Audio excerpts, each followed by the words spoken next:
Ari na nga, nakarating na kami din sa bahay. Ari na nga lahat ng mga pinamili ko. Paninda. Paninda o pansarili. Magkasama na yun.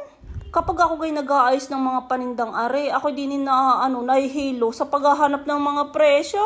Basta, hindi na ako nasanay sa paghahanap dito sa resibo at ako'y laging nahihilo. Kung bagay masakit sa ulo ang paghahanap, kailangan lagyan lahat yan ng mga price para hindi na mangangapa kapag may bumili.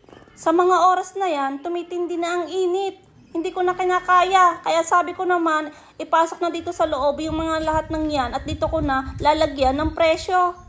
Mas malamig dito sa loob dahil nga, loob.